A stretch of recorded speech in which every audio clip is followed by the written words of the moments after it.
এটা ছিল আমার সপ্তমীর সন্ধ্যা। সবাইকে জানাই শুভ সপ্তমী।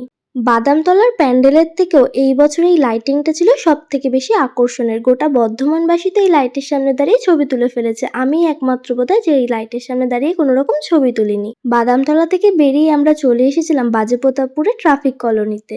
বিগত 4 বছর ধরে এই প্যান্ডেলটা বর্ধমানে সবথেকে বেশি আকর্ষণ হয়ে উঠেছে।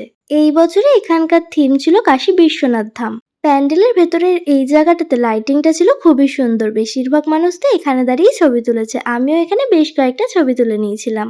এরপর মাকে দর্শন করে গুটি গুটি পায়ে বাইরে বেরিয়ে এলাম। এই জায়গাটাতে চলছিল আরতি। আমরা যেই সময় গিয়েছিলাম সেই সময় আরতি বন্ধ ছিল। এরপরে আমরা চলে গিয়েছিলাম কেশবগঞ্জ চটি। এখানকার থিমটাও ছিল এই বছরে বেশ আকর্ষণীয়। এখানকার থিম ছিল এই বছরে বৃদ্ধাশ্রম। ছেলেমেয়েরা শিক্ষিত হয়ে যাওয়ার পর বাবা মাকে বৃদ্ধাশ্রমে রেখে আসতে দুবার ভাবে না, কিন্তু সেখানে থাকতে থাকতে বাবা মার অবস্থা কতটা করুণ হয়ে যায় এই প্যান্ডেলে তারই প্রতিচ্ছবি তুলে ধরা হয়েছে। কেশবগঞ্জ চটি থেকে ফেরার পথে রাস্তায় আমরা পেয়েছিলাম আরো কয়েকটা প্যান্ডেল। সেগুলোর ভেতরে ঢুকেও প্যান্ডেলগুলো আমরা দেখে নিচ্ছিলাম। এই প্যান্ডেলের থিম ছিল হরপার্বতীর বিবাহ।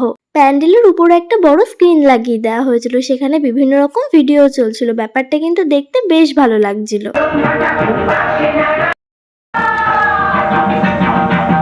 এখান থেকে বেরিয়ে চলে গিয়েছিলাম আজকের মতো শেষ ঠাকুর দেখতে। প্রতিটা রাস্তা এত সুন্দরভাবে সাজিয়েছিল, দেখতেও বেশ ভালো লাগছিল।